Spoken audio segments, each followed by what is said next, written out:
कभी कभी जीवन में कुछ ऐसे रिश्ते और परिस्थितियां सामने आ जाती हैं जहां सही और गलत के बीच की रेखा धुंधली पड़ जाती है। और फिर एक दिन गंगा के शांत किनारे पर एक विवाहित स्त्री ने कांपती हुई आवाज में कहा, मेरी मदद कीजिए, लेकिन मुझे गलत मत समझिए। आखिर उसकी जिंदगी में ऐसा क्या हुआ था कि उसे एक अजनबी से यह कहना पड़ा। आइए इसी रहस्य, प्रेम, संदेह और त्याग से भरी कहानी की शुरुआत करते हैं।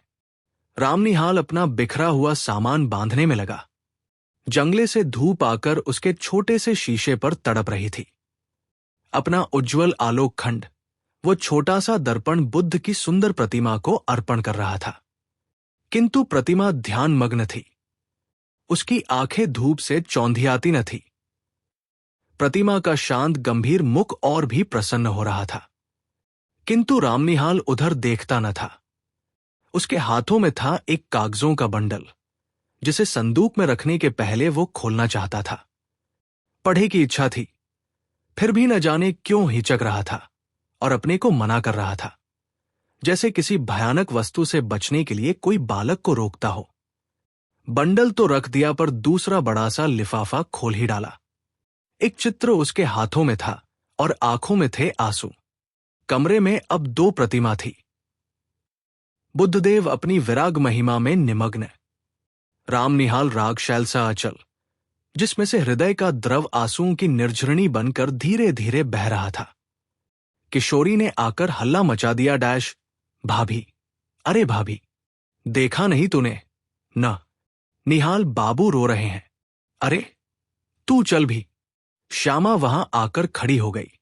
उसके आने पर भी रामनिहाल उसी भाव में विस्मृत सा अपनी करुणा धारा बहा रहा था। श्यामा ने कहा, डैश, निहाल बाबू। निहाल ने आंखें खोलकर कहा, डैश, क्या है? अरे मुझे क्षमा कीजिए। फिर आंसू पोंछने लगा। बात क्या है? कुछ सुनूं भी। तुम क्यों जाने के समय ऐसे दुखी हो रहे हो? क्या हम लोगों से कुछ अपराध हुआ? तुमसे अपराध होगा? ये क्या कह रही हो? मैं रोता हूं, इसमें मेरी ही भूल है। प्रायश्चित करने का यह ढंग ठीक नहीं, ये मैं धीरे धीरे समझ रहा हूं, किंतु करूं क्या? ये मन नहीं मानता। श्यामा जैसे सावधान हो गई। उसने पीछे फिरकर देखा कि किशोरी खड़ी है। श्यामा ने कहा, डैश, जा बेटी, कपड़े धूप में फैले हैं, वहीं बैठ। किशोरी चली गई। अब जैसे सुनने के लिए प्रस्तुत होकर श्यामा एक चटाई खींचकर बैठ गई। उसके सामने छोटी सी बुद्ध प्रतिमा सागवान की सुंदर मेज पर धूप के प्रतिबिंब में हंस रही थी। रामनिहाल कहने लगा, श्यामा, तुम्हारा कठोर व्रत, वैधव्य का आदर्श देखकर मेरे हृदय में विश्वास हुआ कि मनुष्य अपनी वासनाओं का दमन कर सकता है, किंतु तुम्हारा अवलंब बड़ा दृढ़ है। तुम्हारे सामने बालकों का झुंड हंसता, खेलता, लड़ता, झगड़ता है, और तुमने जैसे बहुत सी देव प्रतिमाएं श्रृंगार से सजाकर हृदय की कोठरी को मंदिर बना दिया, किंतु मुझको वह कहाँ मिलता। भारत के भिन्न भिन्न प्रदेशों में छोटा मोटा व्यवसाय, नौकरी और पेट पालने की सुविधाओं को खोजता हुआ जब तुम्हारे घर में आया, तो मुझे विश्वास हुआ कि मैंने घर पाया। मैं जब से संसार को जानने लगा, तभी से मैं गृहहीन था। मेरा संदूक और ये थोड़े से सामान, जो मेरे उत्तराधिकार का अंश था, अपनी पीठ पर लादे हुए घूमता रहा, ठीक उसी तरह जैसे कंजर अपनी गृहस्थी टट्टू पर लादे हुए घूमता है। मैं चतुर था, इतना चतुर जितना मनुष्य को न होना चाहिए, क्योंकि मुझे विश्वास हो गया है कि मनुष्य अधिक चतुर बनकर अपने को अभागा बना लेता है और भगवान की दया से वंचित हो जाता है। मेरी महत्वाकांक्षा, मेरे उन्नतिशील विचार मुझे बराबर दौड़ाते रहे। मैं अपनी कुशलता से अपने भाग्य को धोखा देता रहा, यह भी मेरा पेट भर देता था। कभी कभी मुझे ऐसा मालूम होता कि ये दाव बैठा कि मैं अपने आप पर विजयी हुआ और मैं सुखी होकर, संतुष्ट होकर चैन से संसार के एक कोने में बैठ जाऊंगा, किंतु वो मृगमरीचिका थी। मैं जिनके यहां नौकरी अब तक करता रहा, वे लोग बड़े ही सुशिक्षित और सज्जन हैं, मुझे मानते भी बहुत हैं। तुम्हारे यहां घर कासा सुख है, किंतु ये सब मुझे छोड़ा पड़ेगा ही। इतनी बात कहकर रामनिहाल चुप हो गया। तो तुम काम की एक बात न कहोगे? व्यर्थ ही इतनी। श्यामा और कुछ कहना चाहती थी कि उसे रोककर रामनिहाल कहने लगा, तुमको मैं अपना शुभ चिंतक मित्र और रक्षक समझता हूं। फिर तुमसे न कहूंगा तो ये भार कब तक ढोता रहूंगा? लो सुनो, ये चैत है ना? हाँ ठीक, कार्तिक की पूर्णिमा थी। मैं कामकाज से छुट्टी पाकर संध्या की शोभा देखने के लिए दशाश्वमेध घाट पर जाने के लिए तैयार था कि ब्रजकिशोर बाबू ने कहा, तुम तो गंगा किनारे टहलने जाते ही हो। आज मेरे एक संबंधी आ गए हैं, इन्हें भी एक बजरे पर बैठा कर घुमाते आओ। मुझे आज छुट्टी नहीं है। मैंने स्वीकार कर लिया। ऑफिस में बैठा रहा। थोड़ी देर में भीतर से एक पुरुष के साथ एक सुंदरी स्त्री निकली और मैं समझ गया कि मुझे इन्हीं लोगों के साथ जाना होगा। ब्रजकिशोर बाबू ने कहा, मान मंदिर घाट पर बजरा ठीक है, निहाल आपके साथ जा रहे हैं, कोई असुविधा न होगी। इस समय मुझे क्षमा कीजिए, आवश्यक काम है। पुरुष के मुंह पर की रेखाएं कुछ तन गई। स्त्री ने कहा, अच्छा है, आप अपना काम कीजिए, हम लोग तब तक घूम आते हैं। हम लोग मान मंदिर पहुंचे। बजरे पर चांदनी बिछी थी। पुरुष मोहन बाबू जाकर ऊपर बैठ गए। पैड़ी लगी थी। मनोरमा को चढ़े में जैसे डर लग रहा था। मैं बजरे के कोने पर खड़ा था। हाथ बढ़ाकर मैंने कहा, आप चली आइए, कोई डर नहीं। उसने हाथ पकड़ लिया। ऊपर आते ही मेरे कान में धीरे से उसने कहा, मेरे पति पागल बनाए जा रहे हैं। कुछ कुछ है भी, तनिक सावधान रहिएगा। नाव की बात है। मैंने कह दिया, कोई चिंता नहीं। किंतु ऊपर जाकर बैठ जाने पर भी मेरे कानों के समीप उस सुंदर मुख का सुरभित निश्वास अपनी अनुभूति दे रहा था। मैंने मन को शांत किया। चांदनी निकल आई थी। घाट पर आकाशदीप जल रहे थे और गंगा की धारा में भी छोटे छोटे दीपक बहते हुए दिखाई देते थे। मोहन बाबू की बड़ी बड़ी गोल आंखें और भी फैल गई। उन्होंने कहा, मनोरमा, देखो इस दीपदान का क्या अर्थ है, तुम समझती हो? गंगाजी की पूजा। और क्या? मनोरमा ने कहा, यही तो मेरा और तुम्हारा मतभेद है। जीवन के लघु दीप को अनंत की धारा में बहा देने का ये संकेत है। आह, कितनी सुंदर कल्पना! कहकर मोहन बाबू जैसे उच्छ्वसित हो उठे। उनकी शारीरिक चेतना मानसिक अनुभूति से मिलकर उत्तेजित हो उठी। मनोरमा ने मेरे कानों में धीरे से कहा, देखा ना आपने? मैं चकित हो रहा था। बजरा पंचगंगा घाट के समीप पहुंच गया था। तब हंसते हुए मनोरमा ने अपने पति से कहा, और ये बांसों में जो टंगे हुए दीपक हैं, उन्हें आप क्या कहेंगे?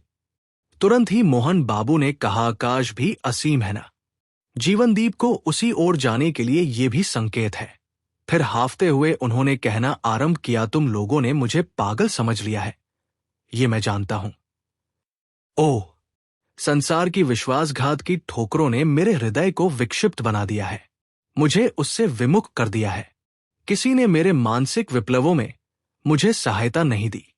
मैं ही सबके लिए मरा करूं, ये अब मैं नहीं सह सकता। मुझे अकपट प्यार की आवश्यकता है। जीवन में वो कभी नहीं मिला। तुमने भी मनोरमा, तुमने भी मुझे। मनोरमा घबरा उठी थी। उसने कहा, चुप रहिए, आपकी तबीयत बिगड़ रही है, शांत हो जाइए। क्यों शांत हो जाऊं? रामनिहाल को देखकर चुप रहूं? वो जान जाए, इसमें मुझे कोई भय नहीं। तुम लोग छिपाकर सत्य को छलना क्यों बनाती हो? मोहन बाबू के श्वासों की गति तीव्र हो उठी। मनोरमा ने हताश भाव से मेरी ओर देखा। वह चांदनी रात में विशुद्ध प्रतिमा सी निश्चेष्ट हो रही थी। मैंने सावधान होकर कहा, मान जी, अब घूम चलो। कार्तिक की रात चांदनी से शीतल हो चली थी। नाव मान मंदिर की ओर घूम चली। मैं मोहन बाबू के मनोविकार के संबंध में सोच रहा था। कुछ देर चुप रहने के बाद मोहन बाबू फिर अपने आप कहने लगे, ब्रजकिशोर को मैं पहचानता हूं। मनोरमा, उसने तुम्हारे साथ मिलकर जो षड्यंत्र रचा है, मुझे पागल बना देने का जो उपाय हो रहा है, उसे मैं समझ रहा हूं। तो ओह, आप चुप न रहेंगे? मैं कहती हूं ना, ये व्यर्थ का संदेह आप मन से निकाल दीजिए या मेरे लिए संख्या मंगा दीजिए। छुट्टी हो। स्वस्थ होकर बड़ी कोमलता से मोहन बाबू कहने लगे, तुम्हारा अपमान होता है। सबके सामने मुझे ये बातें न कहनी चाहिए। ये मेरा अपराध है। मुझे क्षमा करो मनोरमा।